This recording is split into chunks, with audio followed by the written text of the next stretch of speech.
Perfect. All right, welcome everyone. It's a pleasure to welcome you to this special panel session. What this is part of the Global One Health Initiative's anniversary celebration, which is highlighting 10 years of our activities and impact, and particularly in the areas of our mission, which is to build One Health capacity in the area of applied research, education and training, and outreach and engagement.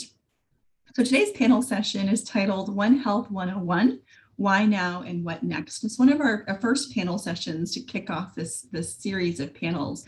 We wanted to start with some basics for those that may be joining us that don't have a lot of experience with One Health work.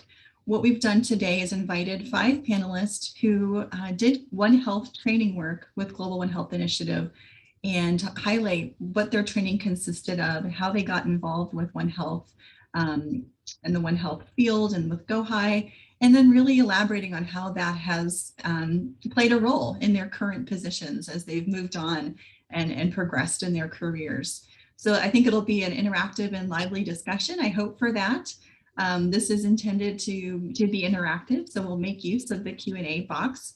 So from our live audience, if you have questions, please enter them in the question and answer.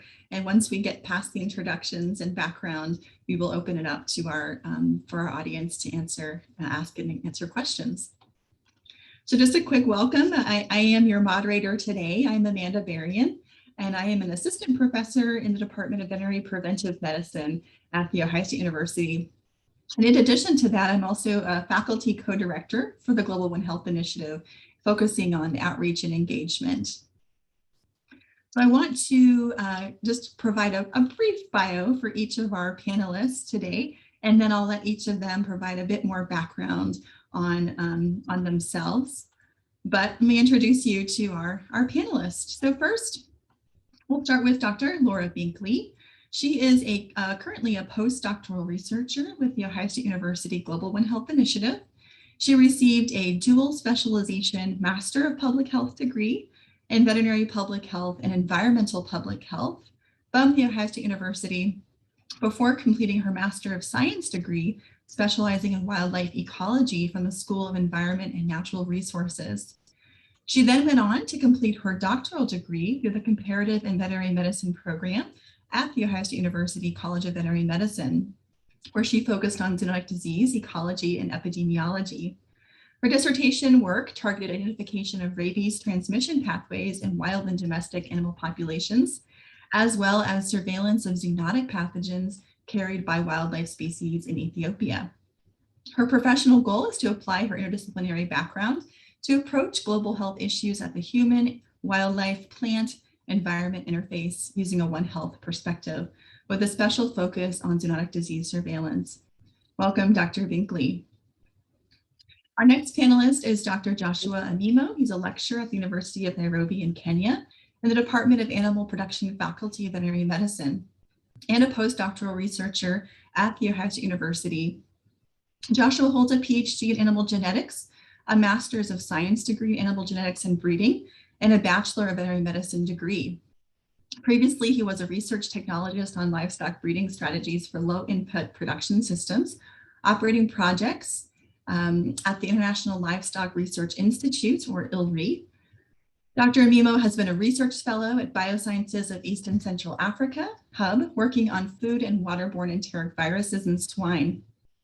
He is interested in global One Health research, particularly understanding the epidemiology of viral infectious pathogens at the human-animal interface, to aid in the development of accurate diagnostic tools and to implement appropriate control strategies. Through his years of research experience in areas of viral infectious diseases, he's grown increasingly interested in virology, vaccines, animal models, and epidemiology. Joshua was the Global One Health Initiative Kenyan representative and a postdoc researcher before joining the Center for Food Animal Health as a postdoctoral researcher working on virology and immunology of swine enteric viruses, working in Dr. Linda Saint's lab. Welcome, Dr. Amimo. Next, we have Captain Sarah Waibel. She's a native of Ohio, where she completed a Bachelor of Science in Animal Science and Biology from the University of Findlay. And she then finished a Master in Public Health from the University of Minnesota and a Doctor of Veterinary Medicine from the Ohio State University. During her time at OSU, she was very involved with the Global One Health Initiative. In the summer of 2015, she traveled to Ethiopia to work on a canine rabies assessment of Gondar, as well as a bovine tuberculosis and brucellosis project. She then traveled to Thailand to participate in the 3rd Biannual International Congress on Pathogens at the Human-Animal Interface, or as we call ICAFE. In 2016, she traveled back to Ethiopia that summer to continue working on bovine tuberculosis. And then in 2017, traveled to Qatar for the 4th ICAFE Congress, and then back to Ethiopia to give a talk at the Global One Health Workshop in Addis Ababa. Welcome, Captain Waibel. Next speaker is Niraj Patel. Niraj received his MBA, Master of Business Administration, from the Fisher School of Business at The Ohio State University. He's currently a management consulting professional with over 7 years of business consulting experience. During this time, Niraj quickly moved from strictly a delivery role to account leadership. Prior to that, he spent 7 years in the financial services industry, focused on wealth management. Niraj has consulted a wide range of Fortune 500 organizations in multiple industries, including healthcare, financial services, manufacturing, medical device, and retail. The knowledge gained from his wide range of consulting engagements across multiple industries has given Niraj a robust understanding of best practices and the ability to have a clear appreciation of clients' needs. At Centric Consulting, where he now works, Niraj is a senior leader and an account manager for the Columbus office and is responsible for overseeing multiple large clients. Welcome, Niraj.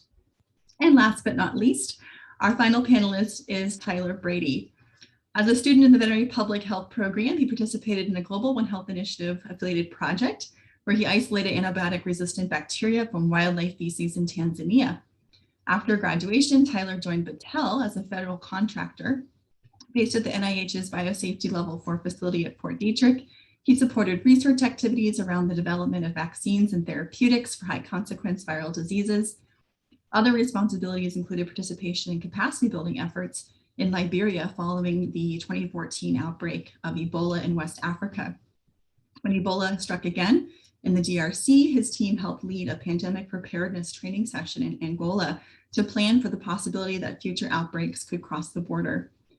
In the fall of 2020, Tyler joined the clinical virology team at AstraZeneca, where he currently provides laboratory support for pandemic response, surveillance, and molecular epidemiology activities for a number of respiratory virus programs. We have quite a distinguished panel and diverse panel of experts to share their background and their training with you today. So a warm welcome to each of our 5 panelists. So with that, I'd like to turn it over to our panelists to share a little bit more about your backgrounds and really to include the role that Global One Health Initiative played in your training and how that has continued to play a role in your current roles. And we'll just maybe go in order of how I introduced you. Dr. Binkley, would you like to start? Yes, so in regards to sort of, I guess there's so many experiences that GOHi has provided me with that have helped me to build my One Health competency and understanding. And I'll start with an opportunity that I was given in 2013 when I was given the opportunity to travel to Ethiopia as part of my Master's of Public Health work to take part in community surveys, collecting information on rabies exposures and just general KAP knowledge, attitudes, and practices. And this was a wonderful, eye-opening experience for me. It's definitely not something you can experience in a classroom. So by being immersed in this new environment, I was really able to observe and experience firsthand many challenges that people face on a daily basis. So one example is when I first arrived, I noted that there were people gathering water from a river where not too far down, there were livestock bathing in the water.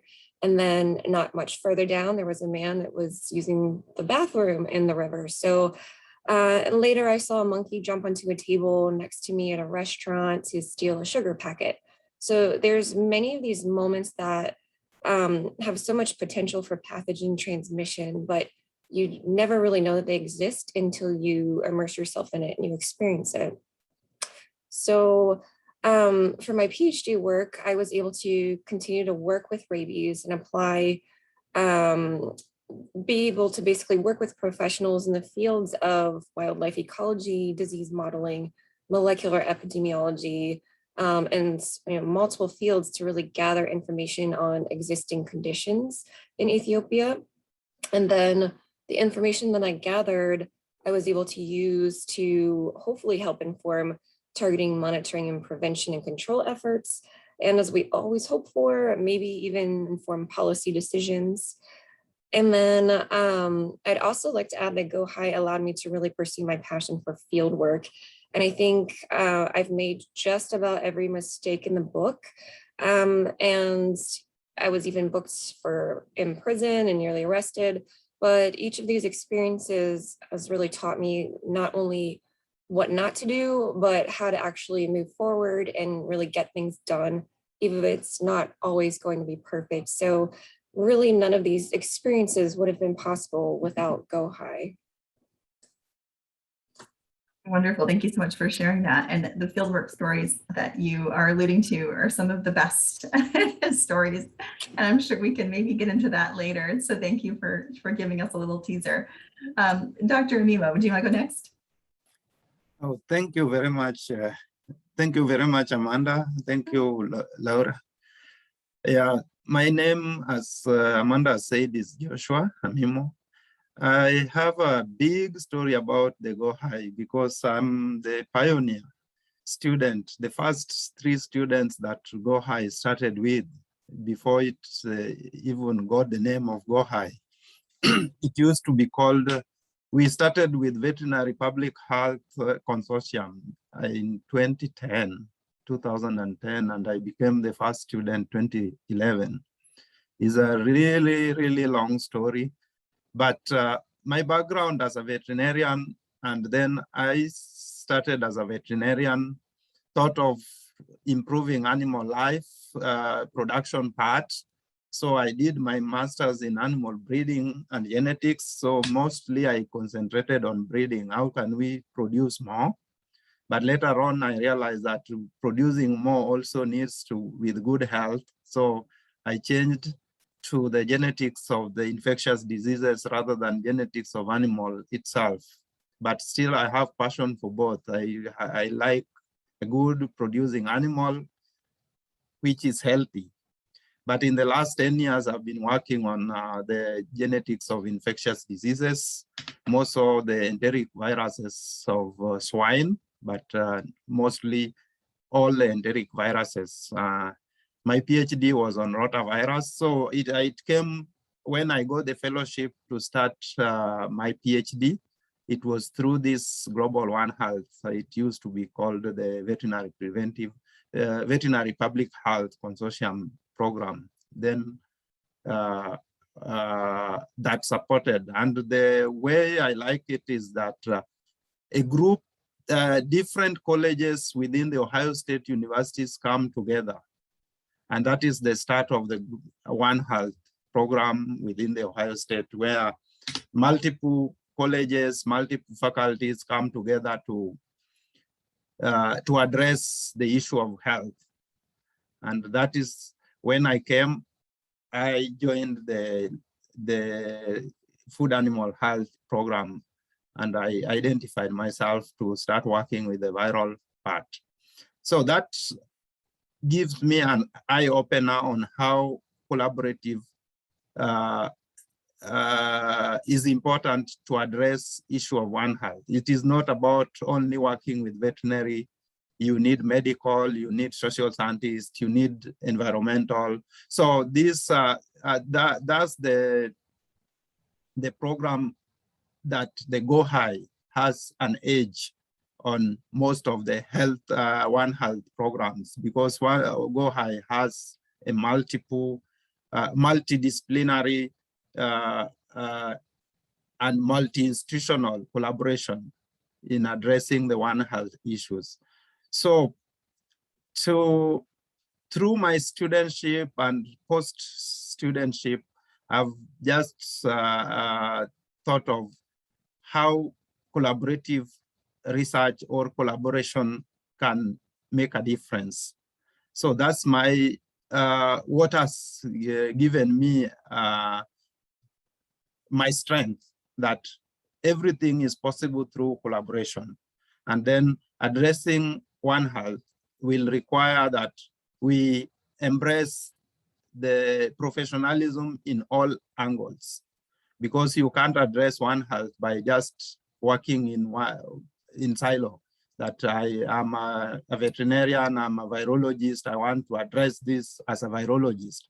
No, there is a way, and also the medical professionals. You can't address medical professional alone. You will need some animal health specialists. You need social scientists to know how to reach the community. I think, Laura, you remember, for you to reach the community in Ethiopia, you need some people who knows how to talk with them. So you need also social scientists. You need environmental scientists, because some of these diseases are environmental risks. So yeah, that's the background that I always even teach my students, that you don't just rely on what you are being taught in school, and you need a collaborative out-of-box thinking if you are to make a difference. So, and I think this collaboration, what GOHi also provided opportunity is through this global conference, ICOFI. ICOFI, former students and also even the colleagues or the different colleagues have got opportunities to meet with several scientists all over the world to address issues. For example, when I was in Qatar, I met one of the Qatar professor who was interested in what I'm doing, and I also interested. So we come up and we talked about how do we collaborate. And with that, we had already done some collaborative work on human hepatitis A and C. And he also helped me address some more issues with my data in Africa. So that platform of ICOFI also opened up many collaborative efforts and bringing scientists from each and every corner of the continent. So that's another avenue that GOHi also have an edge over other One Health programs all over the world, because we have so many One Health programs all over the world. But if you talk of GOHi within the last 10 years, there are some positives or advantages that GOHi has over other programs. So, and probably that's the reason why I also got this opportunity to come and do my postdoctoral in the US, in this Center of Animal Health in Ohio State University, just because I maintained also the collaboration with my former advisors and create more advisors, more contacts. So with that, I think we have a good story to tell about GOHi, and we are looking forward to get better stories. Absolutely. And so wonderful to have you, like you said, a true pioneer, one of our original students, and great to have you to reflect on the trajectory that GOHi has taken and the opportunities that you've been a part of. So looking forward to hearing more about your perspectives. Thank you for being here. Captain Waibel, would you like to go next? Hello, so I joined in 2015. I heard first year veterinary school, Dr. Berrian is giving a talk about all these different projects and students going places. And I just went up to him and I said, I'll go anywhere and do anything. And he said, canine rabies Ethiopia. And I said, sold. Kind of like what Laura said, you get there and it's very different. And there's a lot to learn. While I was like kind of the stuff I was supposed to be doing with rabies didn't quite work out. So it just kind of turned into like investigative journalism, which as like a veterinary student was very different, something I wasn't really used to. And then there was another group there working with cattle to test for bovine tuberculosis and brucellosis. And while we were there, we had some local students that had just graduated University of Gondar, Saddam and Muli, and they would go around and translate, and we would go to all these different farms. And the big thing for me was like when we went to this one farm, like they were very hostile. They didn't want anything to do with us. They're saying like, why should we do your surveys? Why should we help you guys? Because all you researchers do is care about your masters, your PhDs. You don't ever give us the answers of your results. You don't ever help make change. And that kind of struck me because I wasn't there for a master's or PhD. I was just there because I wanted to be there and help. So we turned the survey into like an educational point. We let the kids run the milk test samples. And so then you had like the angry farmer like begrudgingly giving us milk. And then his brother, we let him run a test, and his brother thought it was really cool. And he's like, hey, we have a sick cow over here. Can we test this one? It's like, sure. And so through like going back and forth and then like telling them the results, we went from like them wanting to like kick us off their property to having tea and watching a soap opera in their house. And when I went back the following year, I didn't get to do the field part because of the civil unrest that happened in 2016. But like I made a point to go back to that family, and I had Saddam from the previous year like translate like what they said and how it impacted me and how like it completely changed how I focused on like projects like that. So it was like a really big moment. That family was like a really big moment for me. About it's more about when we do these projects, sometimes we get so caught up in the data and the science that we forget that we're actually dealing with people and animals, and that yes, we're doing this stuff to invoke policy change, but like what about these people down on the ground who have to live in this every day until those policy changes happen, and making it more of about empowering them so they can make change as opposed to just betterment where we come in, do some good for a little bit, and then we go.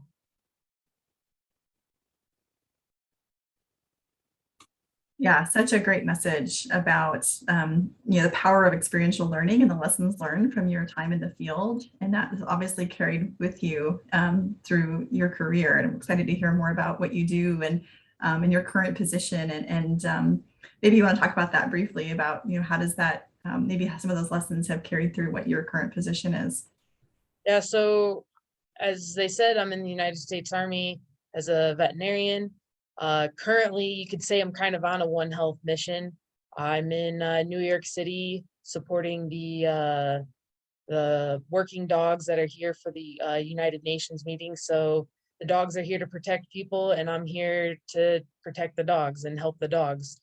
I have been in this current job for about a year, but before that I was in Korea. So I was dealing with individuals over there, mainly taking care of animals, but the Army also has programs similar to this, civil affairs, where it's about focusing on community development and like building trust through livestock so that we can better help protect the area. So that's kind of where I'm heading towards yet. I'm in the process of like getting one of those positions, but we had every year we have public health conference talks, and like I talk about this stuff like at the one back in 2020 about the importance of like when we're doing programs like this, about how we have to like help the people and empower them as opposed to just give handouts as well. So I'm not in it as much right now, but I'm just waiting for the opportunities to kind of jump back in it. Excellent. Great to have you, and thank you for your service. All right, Niraj, would you like to go next? Sure. Probably the question out there is, why is there an MBA in this group? So let me start there. I graduated from Fisher in 2015, but at the end of my first year in 2014, Fisher had started a program called the Global Applied Projects or Programs. And the purpose of that was to give MBAs essentially firsthand experience in kind of a consulting type of role. We partnered with organizations, corporations, and then one of our partners was the Global One Health Initiative. Dr. Ghebreyesus had reached out and said, hey, we're working on this project in Ethiopia. It's related to rabies eradication. We really think that we could use some students from the business school to help us out solve this problem as yes, absolutely. The science is the backbone of everything that has to happen. But there are constraints within the country, within the region that we think that we need some business-minded folks to help out. So I was fortunate to work on that project. And the way that the project was constructed was we spent about 2 months stateside working with the One Health team at Ohio State, learning about the rabies epidemic, the constraints in Ethiopia, and there was really 2 main focuses: the cold supply chain for vaccinations, and then marketing / training and education for the general public. What was happening right now or at that time within Ethiopia just wasn't working as well as they were hoping for it to work. So as we were stateside, we developed several hypotheses on how we could solve both of these issues. From a cold supply chain standpoint, a lot of factors went into it as far as the ability of moving the vaccine in a cold condition, storage, how far into villages do the vaccines have to truly go in order for folks to receive the vaccine if there is exposure. From a marketing standpoint, we started collaborating again on the state side within the US as far as what types of marketing campaigns have already occurred, what's working, what's not working with other public health initiatives, not just within Ethiopia, but in other countries across the world. What have we seen as far as successful campaigns? And there was a lot of coordination, a lot of collaboration between the School of Veterinary Medicine, across Fisher's own campus, all of that. After that, we spent about a month in country in Ethiopia. We spent about half the time in Addis Ababa, the rest of the time in Gondar.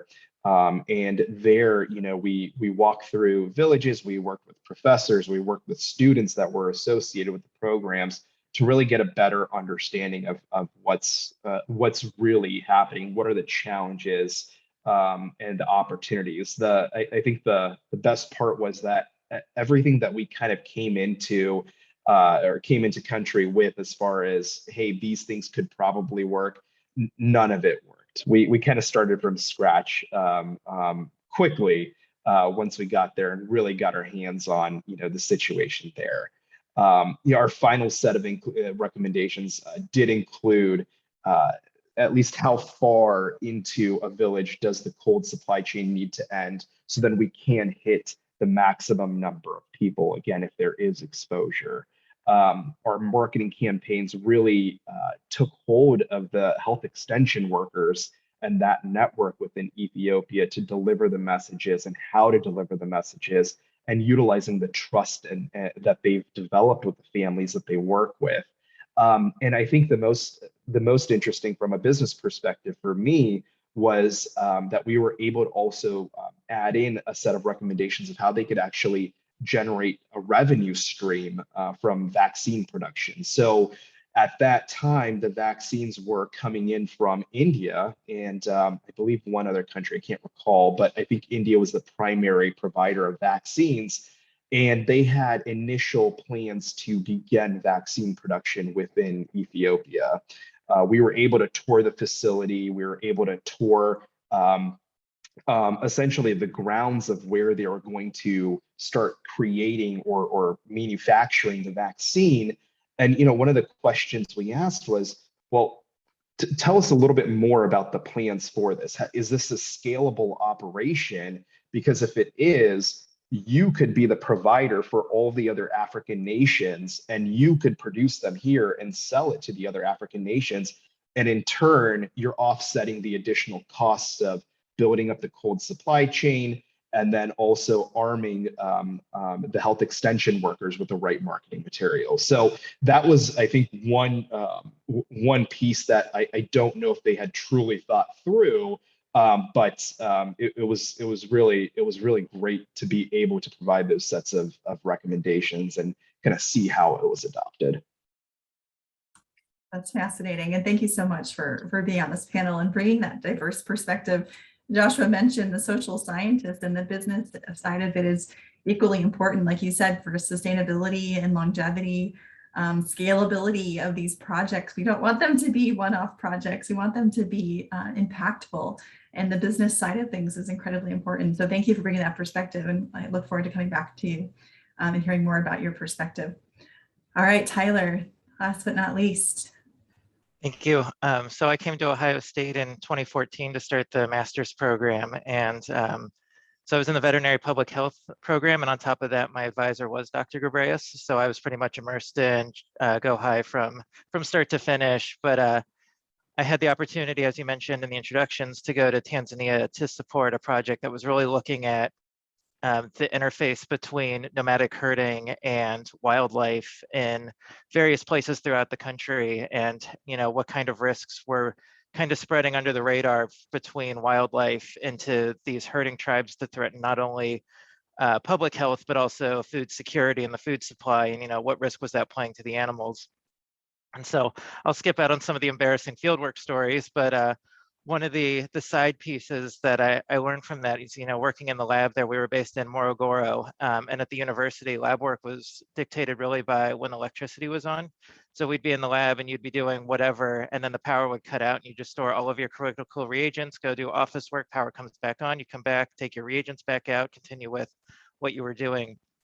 So fast forward a few years and I was in Liberia, and the lab that we were partnering with, they were due for some electrical renovations, and unfortunately that went astray, and they sent a massive power surge through the building, and it destroyed all of the freezers that contained samples, not just for all of the Ebola studies, but PREDICT, which is the USAID funded project looking to identify emerging threats essentially before they become threats.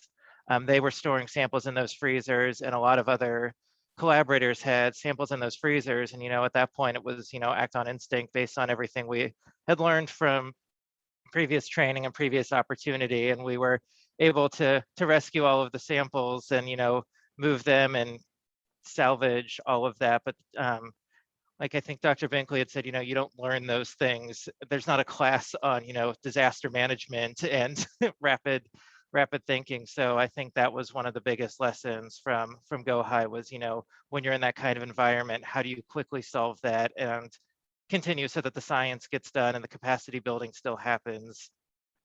So that was definitely the most valuable piece I think I took from GOHi.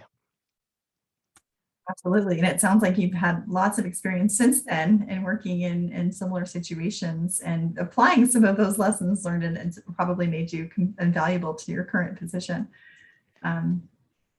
Yeah, so now here at AstraZeneca, now with for our pandemic response efforts, there's a big interest in the animal interface as well. If you remember now, back in November, the story changes pretty rapidly these days with all the new emerging variants. But back in November, the big story was the mink farms and how these animals kept in high density, high captivity. And then it was basically like a horrible game of tennis with ball bouncing back and forth between humans transmitting to minks, minks back to humans.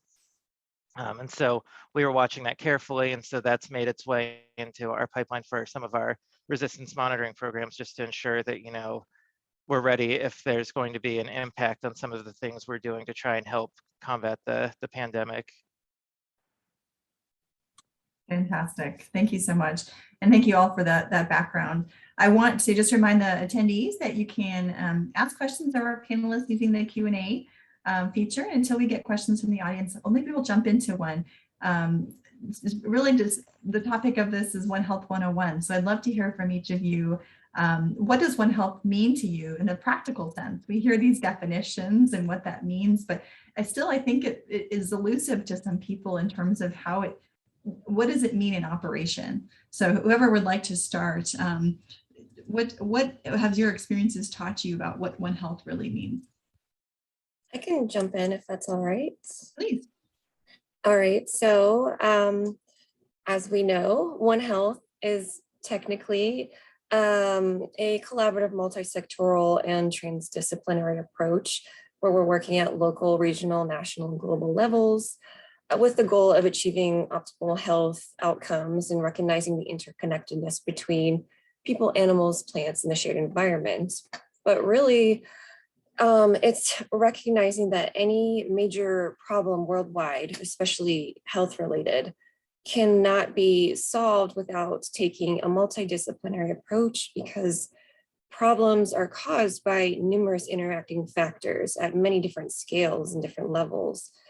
So I think I'm probably known for providing this example at this point, but I really love using the example of the Nipah virus in Malaysia.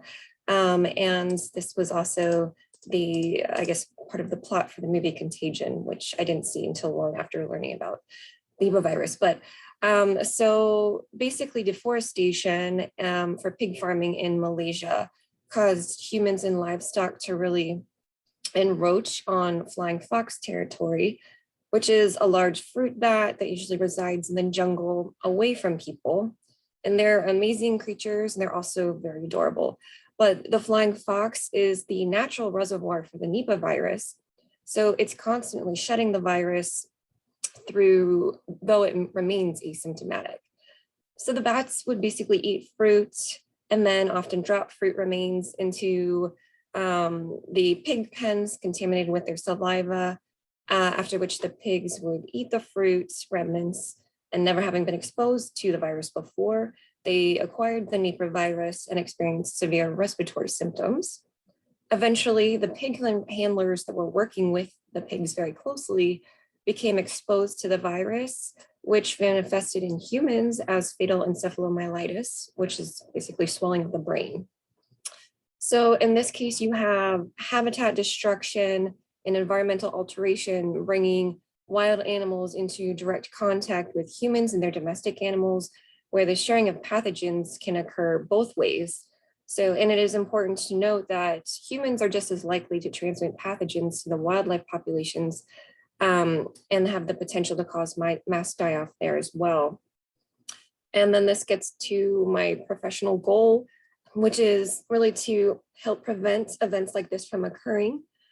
And working with early warning surveillance systems is one way that I'm able to do that, to really achieve the goal of protecting both human and animal populations, and implementing surveillance of zoonotic diseases, or basically diseases transmitted between animals and humans, is a particular interest of mine.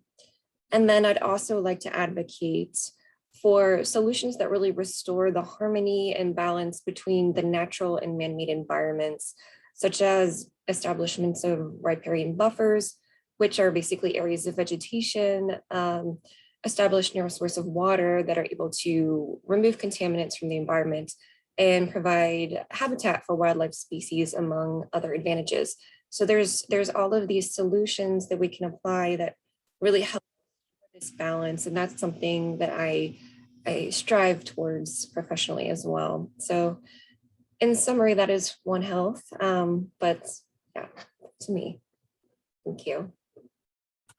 Wonderful, thank you. And thank you for that example. It was a classic example that I think is really well, it illustrates all the points that you're making. Anyone else about what One Health definition means to you in theory or in practice?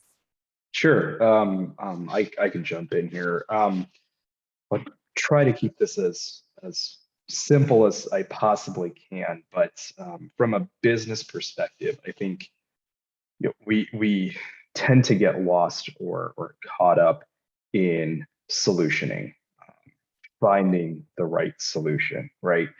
And a lot of times what we leave behind are the people that are impacted or the things that are impacted in the sense of GOHi, animals, the environments, people, all are the things as I'm defining it here.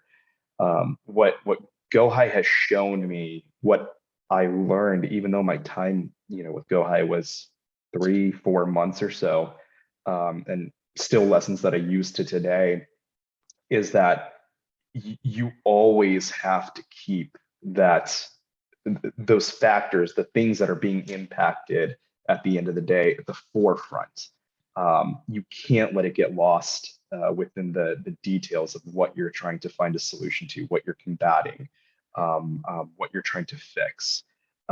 Personally, One Health truly is the embodiment of what cross-cultural collaboration and unification of various backgrounds, various cultures, various countries, laws, all of it, business policies, healthcare policies, all of it kind of coming together to solve some of the most problematic public health issues that are plaguing different parts of the world. But at the end of the day, the world's getting really, really small with the amount of technology that's being introduced, the amount of, we're on a Zoom call right now, right? So it just shows the importance of keeping, of why we all need to constantly work together to develop solutions, and keep at the forefront of our minds why we're doing certain things and who this really is for. I know I'm not directly in a healthcare organization right now, but it has, the experience has shaped a lot about how I approach relationships, how I partner with, clients, how, when it comes to building solutions, it's done in a pragmatic manner, relying on subject matter experts to influence and provide guidance to those solutions. And I think one of the biggest lessons is just because something is done a certain way today does not necessarily mean that that's the best way forward. Sure, it probably got us to a good place or where we are today, but is that the way forward? So, it's led me to always kind of question, why are things set up the way that they are today, and turning more into an active listener, versus, just hearing for hearing's sake, if that makes sense.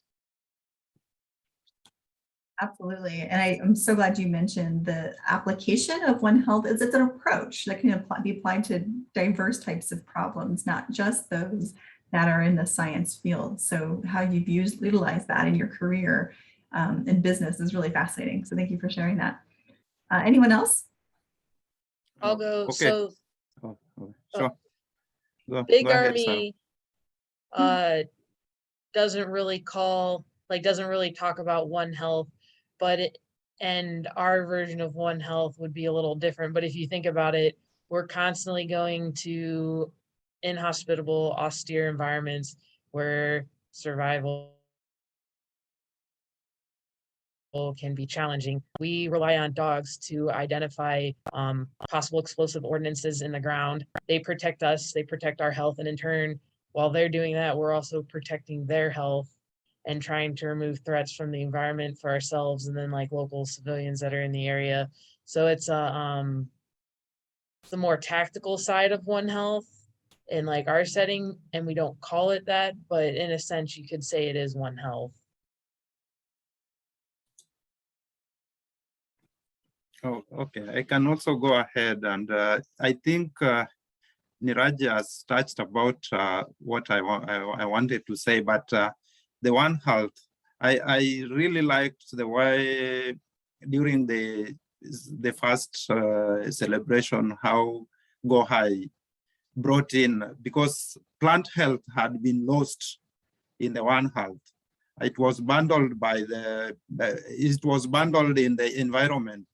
So the people working on plant health was not enthusiastic about One Health.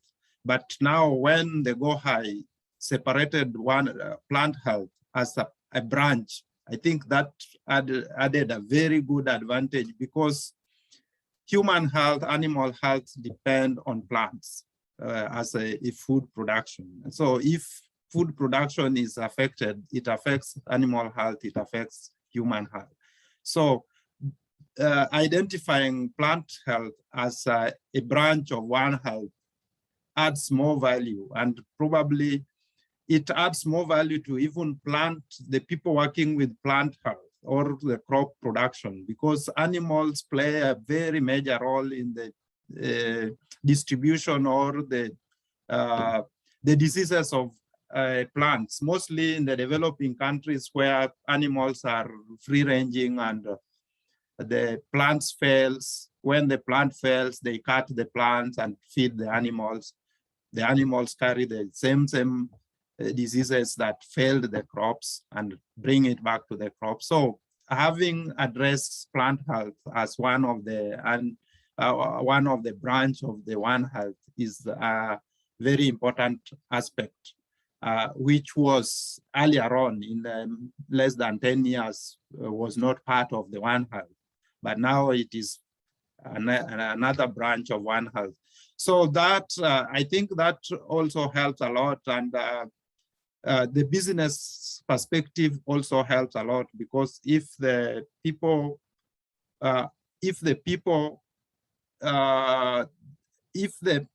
health facilities are not business oriented, they will not be sustainable in giving the support they are supposed to be given.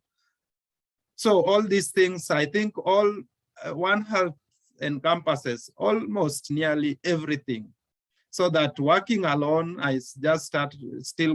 working alone will not make a sustainable One Health solution. Yeah, excellent. And I'm glad that you highlighted the continual evolution of even the definition of One Health, because you're right, plants weren't included specifically, but as we've come to learn and evolve and improve the definition, and I imagine it will continue to change and evolve as the needs for it and operationalization of it changes as well. So thank you for highlighting that. Patel, did you have anything to add to this conversation? Yes, so the only piece that I was going to add is that I think it also provides a roadmap to solve some pretty complex problems. So I was working at Ohio State, I worked with Dr. Joseph Tien in the math department on this, but if you think about, in Cameroon up at the Lake Chad Basin, cholera breaks out on a recurring basis every few years. There's a pretty nasty outbreak, but in the inner periods, you can't really find cholera in the basin. So you're kind of missing key pieces of the whole perspective. You're missing the environment, you're kind of missing the reservoir, you're missing really what's happening to help, predict when those outbreaks are going to strike. It's not like you can go sample and be like, oh, well, it's, increasing in numbers, so evidence shows that, we're on the way to our next outbreak. So what Dr. Joseph Tien's research was really looking at is what can we use as, a substitute for those missing pieces. And so instead, all we had was the public health piece. And, so what we did was we looked at, the demographics of historical data. So we went through previous outbreaks and looked at, where did those strike and what did those villages, what did those health districts have in common, and what can we gain from that to apply for future outbreaks. So the idea being that with the global stockpile of oral cholera vaccine, how are we going to use this effectively? You can't just go and try to vaccinate people just at random and hope that you pick the right areas. So we tried to use demographic data and find, what tied all of these hotspots together in the absence of, being able to sample and being able to track what's going on with these reservoirs and these in the environment in that inner period between these outbreaks. Yeah, great example. I want to shift now, going from the definition of One Health and you're thinking about what that means to you, to now thinking about the competencies that make up a One Health professional. If you're going to apply the One Health approach, And if you could reflect a little bit about your training experiences that have helped build, first of all, what are those competencies? What have been the most helpful for you to do One Health work? And what training and experiences have been most advantageous to build those competencies?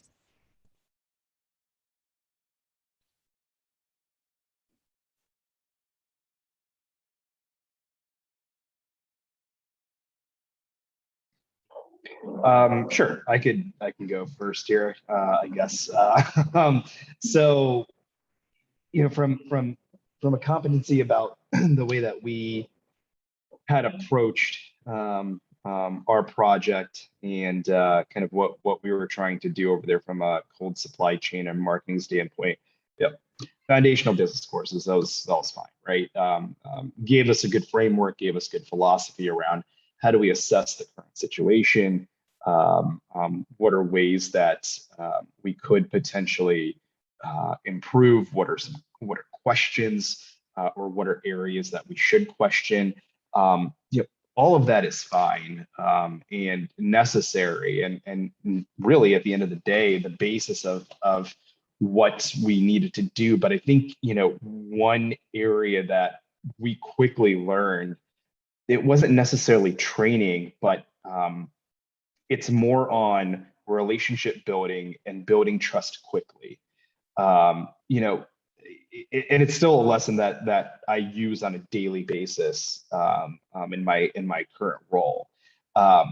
It's how do you build trustworthy relationships in a manner that is genuine, in a manner that is empathetic, and in a way that really showcases that if you are passionate about what you are doing, that level of genuineness should just kind of radiate out of the way that you're approaching the project. So I would say that for anyone that's listening in, find how you build trust with others and how you build those relationships, because at the end of the day, if the buyer, whoever that is, whatever that is, doesn't trust you, then it really doesn't mean a whole lot. Oh, go ahead. Oh, sorry. I was just going to add on to that. I think that that's a really good point. I know that when we were working with Liberia, there was a lot of tension because a lot of the samples that were collected during the outbreak and post-outbreak were sent back to partner labs all across the world, primarily to be, taken into BSL-3, BSL-4 containment facilities.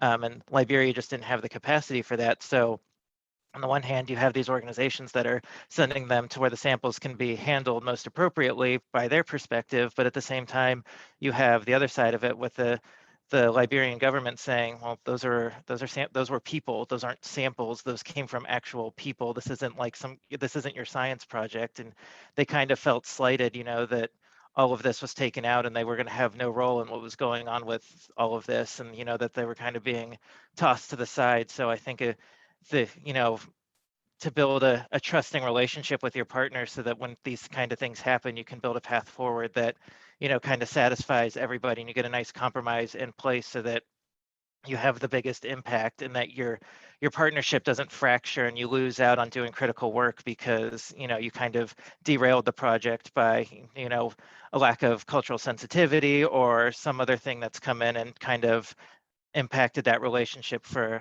negative. Tyler and Niraj both brought up excellent points.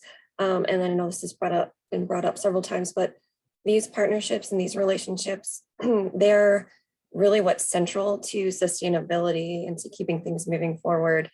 And to really, getting people involved, because if you don't have buy-in from the communities, and that trust established, it's not going to really go anywhere. So, and those relationships are also usually what's most meaningful, on the ground as well. When you're experiencing it, that it gives you, kind of spurs on your passion as well.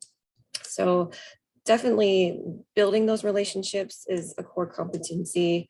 And then not only the relationships on the ground, but then the relationships with working in multidisciplinary teams, being able to work with scientists in a different field and bringing in their perspective and just not having that siloed thinking, but that open mindset. I think that's a critical competency. And then another critical competency is being able to, again, think on your feet, come up with solutions, like Tyler was mentioning, really being able to react in a productive manner. And those are just some of the competencies that I can think of, but there are many. So yeah, just adding on to that. Thank you. Oh, okay. I think also the other aspect that needs to be addressed is like if you are working, you identify the other partners or other projects or programs that are working in the same area so that you avoid duplication. You identify what they are doing and don't duplicate what they are doing. You synergize with different perspective to bring the solution. So I can give you, working with different professionals are also very important. So an example, when I was working in Kenya, and this is more of mostly developing countries where the disease outbreaks are very difficult to trace. So we worked with a social scientist and a biostatistician to model how the African swine fever was being spread, because we used to go to the farm where there is an outbreak and we don't find any sample positive in that area. So the social networks, so the bioinformatician and social scientists created a social network. They determined what is the problem. Then we realized that the farmers, once they hear there is outbreak, they sell their animals very far away from the market, from their place.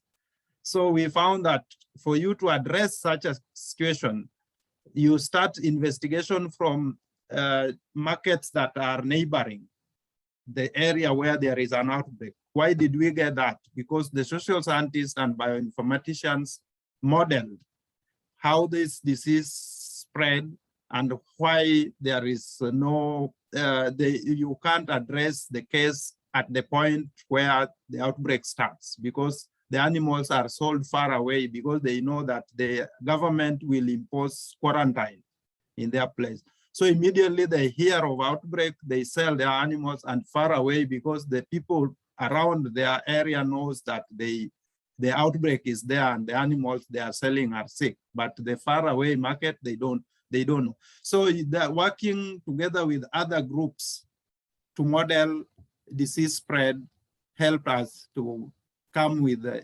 solution of how to address the African swine fever outbreak. So I think that is also part of building capacity. You don't just build capacity for animal health, medical health, you build also capacity on other disciplines so that you address the One Health issue holistically. That's excellent. Great example too. Captain Waibel, do you have anything to add to this topic? Yeah, sorry, I got a message I was looking at, but the biggest thing, building trust, working with different partners, all those different things, what it comes back to is communication. You have to be able to have what are called crucial conversations. Not all the conversations we're going to have are going to be easy. So when like stakes are high, opinions differ, and emotions are going, like it can be difficult to still get your thoughts across. And so one thing one of my previous leaders had us do, and now I make my soldiers do it with me, is this book here, Crucial Conversations, Tools for How to Talk when we're in those situations. Because again, like we all have good intentions, but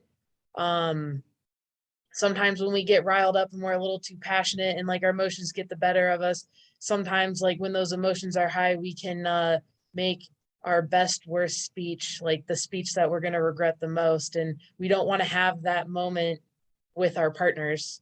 And then the other thing the book talks about is sometimes it's not always about compromises, but how can we come up with that alternative solution that actually works even better than a compromise.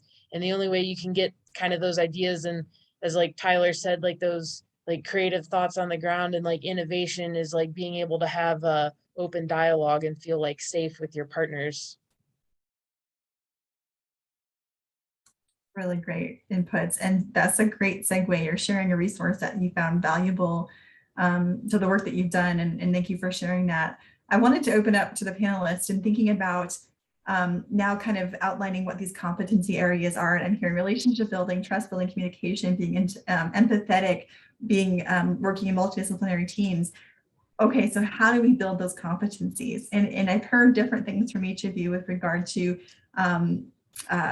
whether it's a book or resources such as those, field work and things that you've done outside of the classroom, conferences.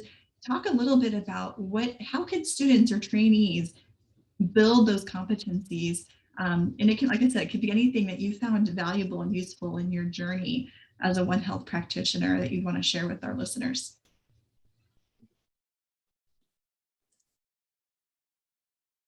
Just from a very broad perspective, the overall curiosity and just learning and being aware is a good first step. I think that's definitely the door to all of this. But yeah, there are many ways to be involved. My experience was as part of my MPH degree, I had an opportunity through the College of Public Health and was able to go to Ethiopia for this rabies knowledge, attitudes, and practices work that then led into this further work that ultimately resulted in my PhD, and it progressed from there. But we have GOHi itself has a website that has all of its projects. So it has all sorts of information about outreach, other ways to get involved. So that's always a resource that is available if you're interested, and you can look at different projects and inquire to really any of the GOHi team members about how to get involved. But then yeah, there's many ways, but awareness, I think, is the first step. So.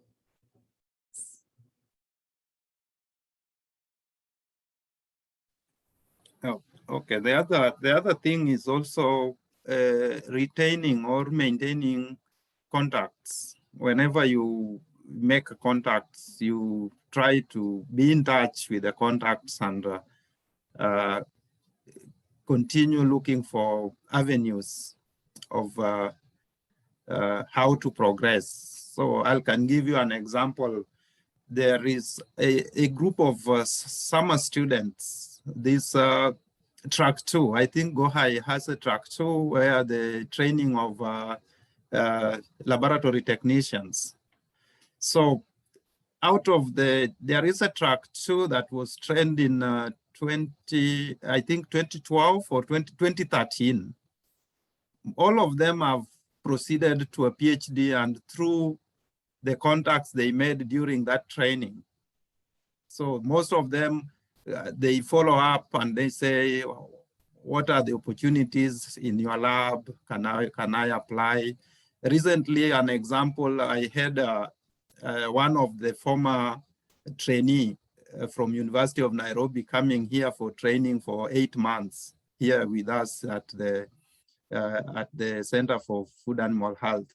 So, but just because they were following up and we wanted somebody to be trained on as a visiting scholar, and then he applied and we accepted. So, and most of them, even in Tanzania, some of the track 2 has been following up with advisors and the former advisors, and so keeping in touch with the former advisor and the current. And probably maybe here, I may forget it later, but that GOHi should also try to create a community of practice where even the old students, current students, those who are aspiring to come in can participate. And with the community of practice, you can build a common project between countries or between institutions. So that will build more capacity. If we have the former students also coming up and creating their own programs wherever they are, but through collaboration with their former colleagues and all that. So I think that will help build more capacity than looking at only GOHi building that capacity. So us also as the former students or now the current scientists, we should also form programs that can help build more capacity.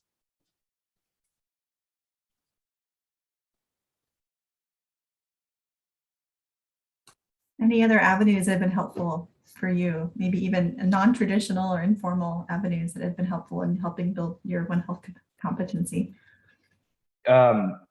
You know, some of the panelists I think touched on this, but from a cultural understanding standpoint, I think that sometimes we can consider the back burner. What I mean by this is truly understanding some of the cultural nuances of countries that you are going into and how they conduct whatever the practice area may be that you're entering is critical.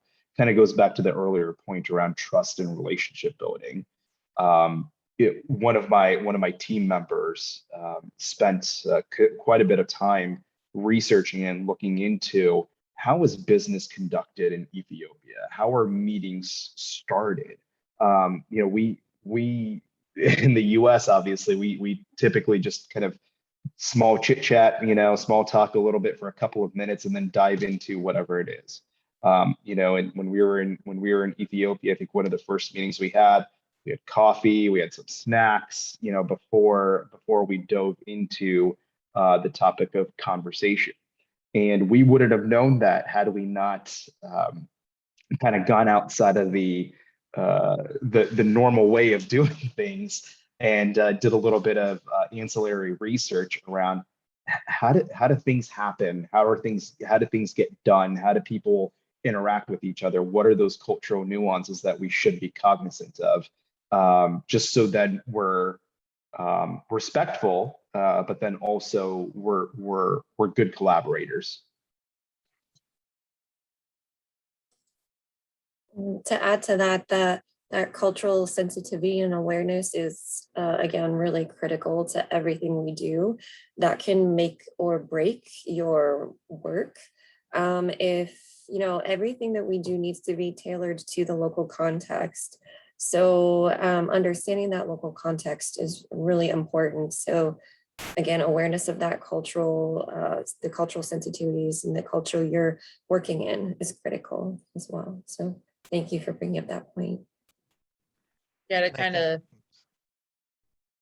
go along with the cultural sensitivity, you also have to think about your socioeconomic impacts as well. Like when I went back the second year, I was told by some of the like colleagues in Gondar that some of the local farmers actually didn't want us around and didn't like us because we only had screening tests. We didn't have confirmatory tests. We didn't have any way to like definitively say, yes, we think you have this disease, but then we also couldn't say, no, you don't have this disease.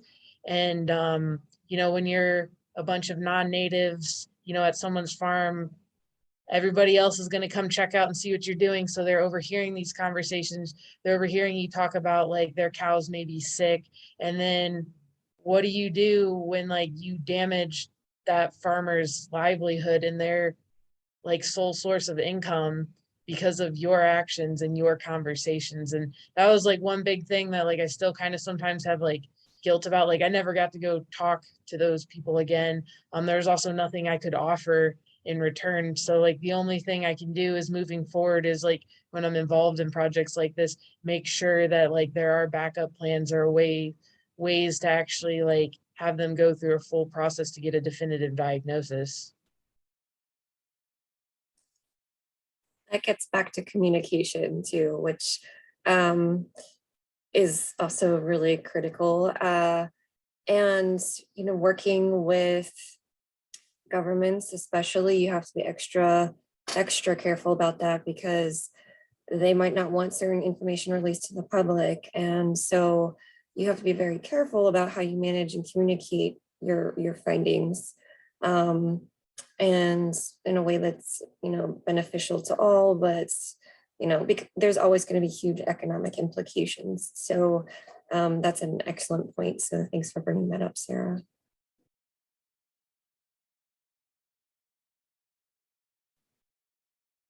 And I think on a larger scale, for that goes along with cultural sensitivity, is also just having an understanding of the politics and the region of interest that you're looking at, just so you kind of have an idea of what you're heading into. And so when you're trying to set up these projects and when you're trying to get involved, you can talk to somebody who's already doing that kind of work with an informed, you know, statements about, you know, what it is you want to do, why you want to do it, and what the expectation is going to be. So you're not just blindly ending up in, you know, a protest, or, you know, there's, you know, they're announcing that there's some kind of government protest that's going to happen along the main route between you and the field site that you're trying to get to. So I think also just, you know, keeping up with the politics and, you know, just global news, and particular in regions of interest, I think also is useful to get involved with some of these things. Sounds like That the is, theme is expect the unexpected. yeah, Dr. Gabrez, before I went over there, he told me minimum expectations, maximum flexibility. It's what I tell my soldiers. And what Tyler was saying, I got evac'd out of the town I was in the second year, and that's how I met Laura. I was just riding around with her for a day because I couldn't do my work and all my stuff was stuck in a lab like hours away. It was fun. You got to help us collect roadkills and wonderful things. So thank you. That's great. And I'm glad you mentioned that motto, maximum flexibility, minimal expectations. It's a great one for One Health work. So I want to, several of you mentioned the idea of cultural sensitivity, cultural awareness. And so if we have folks that have never maybe worked outside of their own countries, or maybe they're going for the first time, how do you build that? How do you build cultural awareness and sensitivity? How do you prepare to work in a country that you've not worked with, or a community you've not worked with before? So what we actually did was, so none of us had been to a country in Africa before. Some of us had traveled, you know, to other countries, but so none of us came with kind of that background. What we actually did is we leveraged Ohio State's student organizations, and there was I think at that time there was an Ethiopian student association.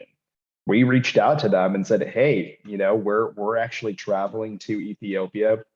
We'd love to learn a little bit more about the culture, learn about, you know, the country as a whole. So we attended a couple of their meetings. We talked to, you know, students that had either immigrated here, their parents had immigrated here, or they were over here on a student visa, just to learn, you know, kind of that firsthand knowledge.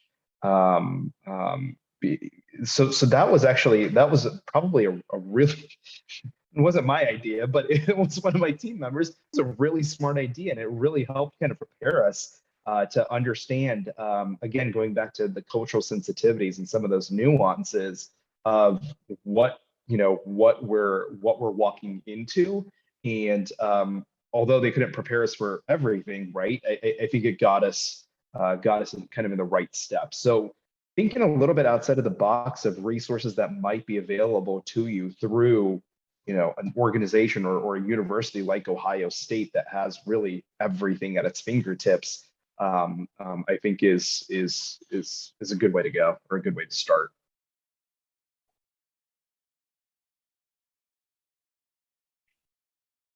It's a really good suggestion. Thank you for mentioning that. Anybody else? I think also that's the other thing is identifying the link person is important. So once you get to the community, you just don't start doing your own work. You identify either provincial administration or the village elder to start with, so that you come to know what is expected. Yeah, so Niraj, last year, 2018, I also received 7 of the GAP students, and I was the contact person. So I contacted all different institutions that they wanted to visit. So I, first of all, had to introduce them to these institutions as a native. So then introduce them what they are coming to do, what the GOHi is, what all this global health program is before the business aspect comes in, so that they don't think that as a group or as a researcher, you come to research about what they are doing. You try to build that trust you're talking about, that we are not coming to check what you are doing, but we are coming to see if what you are doing can be improved or is improving what your mandate or what you are intending to do is improving life, or is there a way that you can improve it? So I think identifying a contact person on the ground is the major part to break into the community or wherever you want to do that, any research or any activity. Just to add to that, from a fieldwork perspective, we learned that that is also really critical. When we were doing some spotted hyena population surveys, and we were having a lot of issues with people getting upset, even though we had all of our permits. Everything was cleared by the government, but we realized we had to meet with village elders, let them know we were coming, let them know what we were doing, have their buy-in, and then they would let the community members in their area know what was going on. And from that point on, everything really went really smoothly. So that was something we learned through experience again. But yeah, finding those contacts is really critical.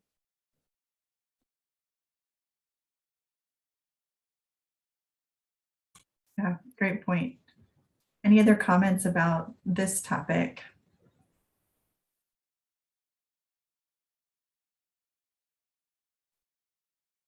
Okay, I want to, again, remind our attendees, our listeners, if you have questions for a panelist, utilize the Q&A box. I do want to move to the topic. A couple of you mentioned in participating in the GOHi conferences, like ICFA, International Congress on Pathogens of Human-Animal Interface.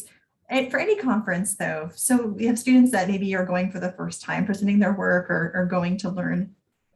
It can be a little overwhelming, and the advice is always network and get outside your networks and meet new people and use that as a jumping point to build these multidisciplinary teams.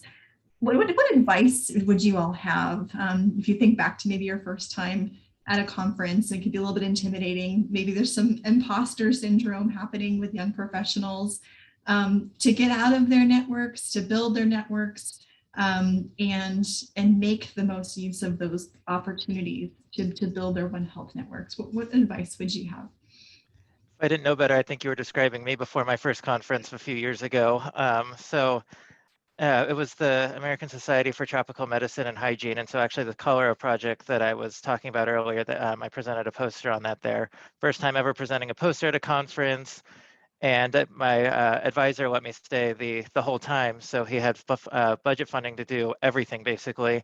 And so I remember looking through the itinerary and, picking out all the talks I wanted to go to and everything where I could sit in the back and, kind of hide. So, make it a little less nerve wracking. But then there were also a lot of, side activities. Like there was, it was set up like speed dating, but it was like speed networking. So, you have a table and you just go from table to table, and all of these different committee members and people really involved in the society, and different presenters, and everybody was there, and you just move from table to table, and you got 5 minutes with each of them to talk about your background, what you're interested in, and then ask them any questions that you wanted to. And then there were less formal settings with like happy hour type thing where you know you get a glass of wine and you sit down with whoever and you try to do networking there. So it can be really overwhelming, but if you just sign up and force yourself to go, they tend to have really positive impact.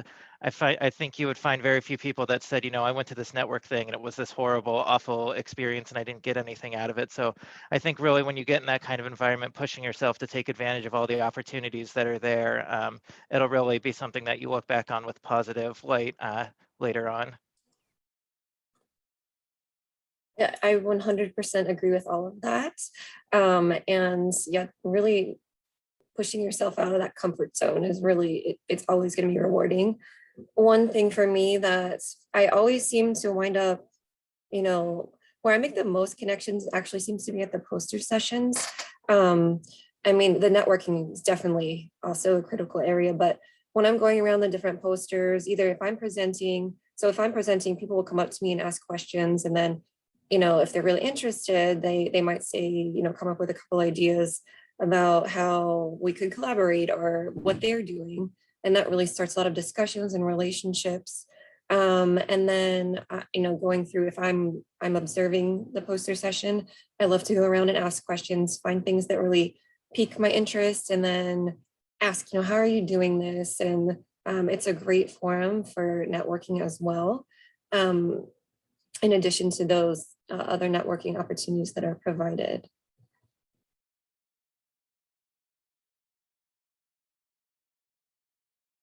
Yeah, I enjoyed the networking opportunities. I'm pretty sure I still have a business card from Joshua, University of Nairobi, in like one of my boxes. I'm pretty sure I opened it up just a couple weeks ago. Yeah, I remember getting tons of cards. There were tons of cool projects. I remember almost being overwhelmed where it was like, oh man, there's so many different things. Like I was already set on my path to the Army, but had I not been, like, there were all these different like opportunities and projects I could have explored. So it's a excellent opportunity, especially if you don't know what you want to do. Like you get little like snapshots and snippets of what you could be doing.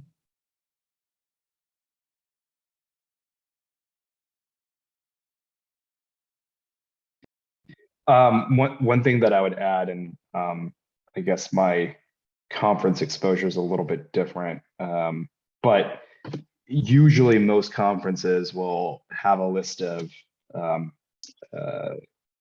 individuals that will be attending or presenters or what have you.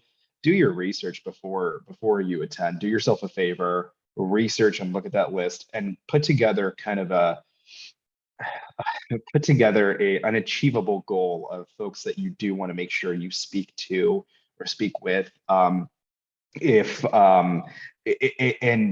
really get your story straight as far as the purpose of your contact, of what you're trying to either learn from them, get from them, whatever it might be. But I would really say do some research before you attend a conference on who else is attending, what's of interest to you, have a plan and approach, and don't hesitate, to ask a person to grab coffee with you, grab lunch, if the conference is set up in a way where that's doable.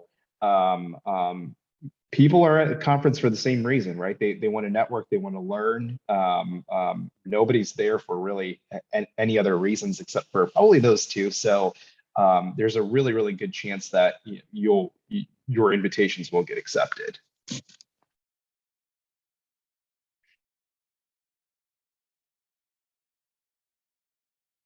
That's always good to remember. Most people are there for the same reasons. Thanks. Joshua, go ahead. Yeah, and additionally, at the conference, that is where also the donors are.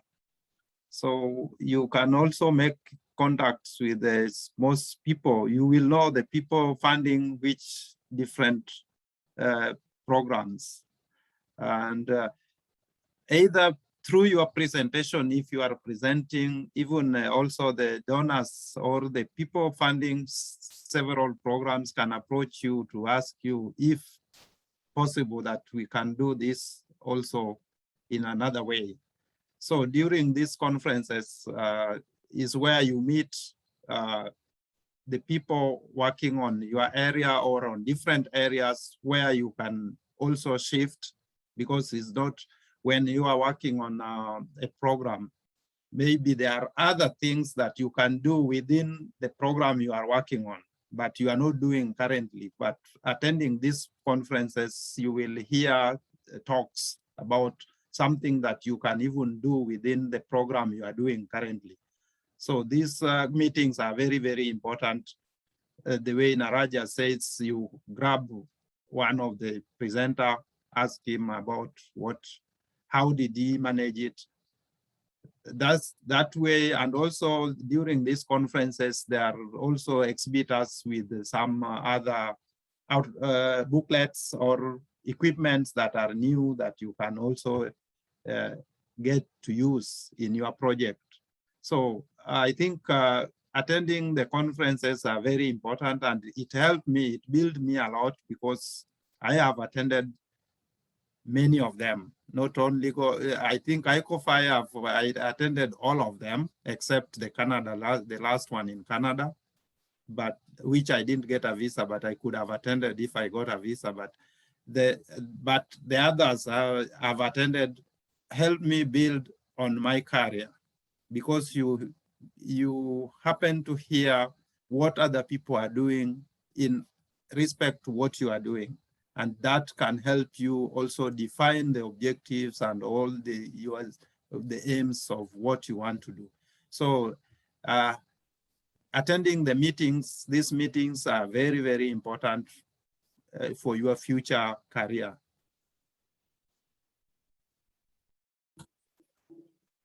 Excellent. Thank you all for so much great advice. I think we've covered a lot of different topics. If there's no questions else from the audience, I'm going to end with the final question for each of you, kind of the what next portion of the topic, the title for the panel, which is what advice do you have for the next generation of One Health practitioners, people who might be in your shoes that you were in 10, 5, 2 years ago? Any parting words of wisdom you can offer to our listeners? I guess one would be just to keep an open mindset and not have that siloed thinking. And then just be aware of the different avenues, the different interacting factors. So I guess that gets back to awareness and an open mindset in general.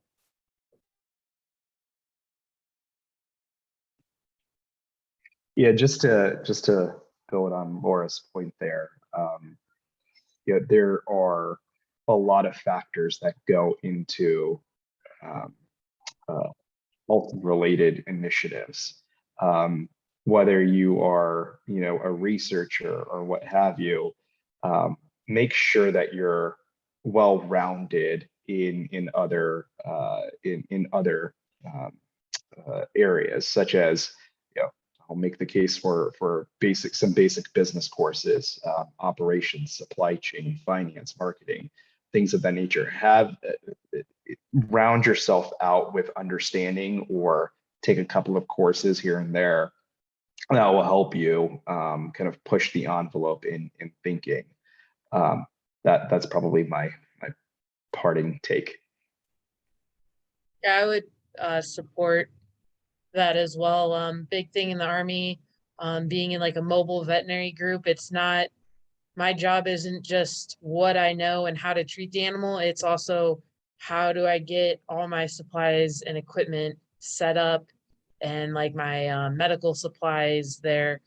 The other thing I'd bring up is when you're traveling to these locations, make sure you have like an exit plan or strategy. I was in Gondar in 2016 when the riots happened. Like dozens of people died while I was there. Like, make sure you know how to stay safe, keep yourself safe, and that you know how to get out. Like the little like insurance they have you pay, the like couple dollars it is, can be invaluable, because when you're in those situations, like Dr. Gabreas called me from like the US asking like, oh my goodness, what's going on? And I said riots over the phone. And as soon as we got off that phone call, they blocked all international calls from my phone. And so I couldn't talk to anybody back in the US to get help. Like, luckily I had an iPad with like a data card in it, so I could still send emails, but just like,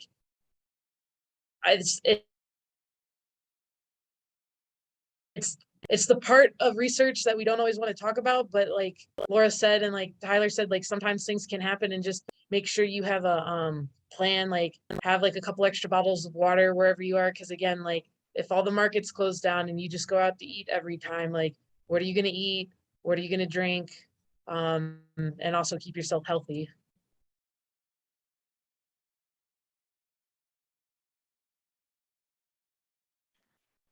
I think those are excellent points. The only thing that I would add is to also not be afraid to dive into a challenge. You know, we all have our share of, as we've talked about, you know, everybody has their share of embarrassing, less than stellar moments doing some of this work, but nobody's going to set out and, you know, nail this perfectly on their first try. And so those kind of things are going to happen, and that shouldn't be something that you're scared of. It's just something that you're going to learn to deal with and move on. And then as you start to do it more and more, you'll make less and less of those, and you'll learn from it, and you'll start to really build your skills tackling a lot of the things that we've discussed throughout this discussion.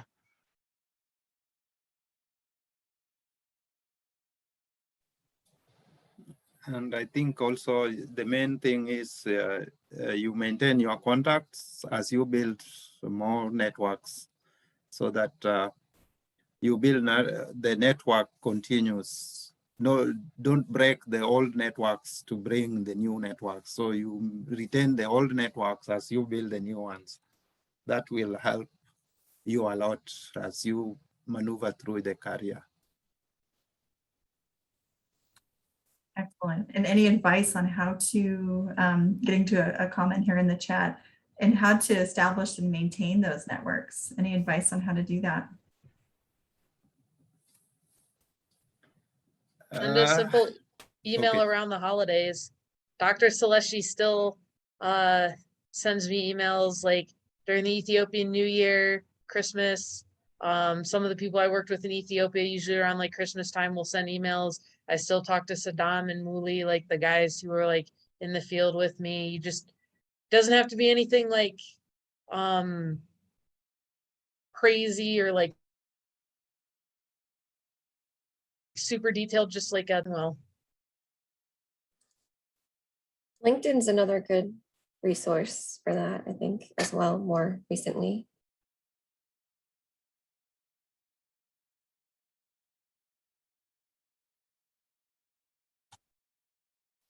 All right. Any final comments from our panel? And thank you all so much for their time and sharing your experience, the interesting stories, the enriching conversation. It's been really enjoyable. Any final comments before we sign off, or questions or comments from the audience? I just say these are once in a lifetime opportunities, and either way, it's gonna change you for the rest of your life. So even though, like, Ethiopia was the first foreign country I ever went to, so just don't be afraid and just dive in. And like they said, you're gonna make mistakes, silly things are gonna happen, but you just learn from them and move on. Great. Be humble. Minimal expectation, high flexibility. Parting words. All right. With that, thank you all, each of you, for your time today and sharing your experience with us. It's been a pleasure. Thank you. Thank you. Yes, thank you. Thank you. Bye, everyone.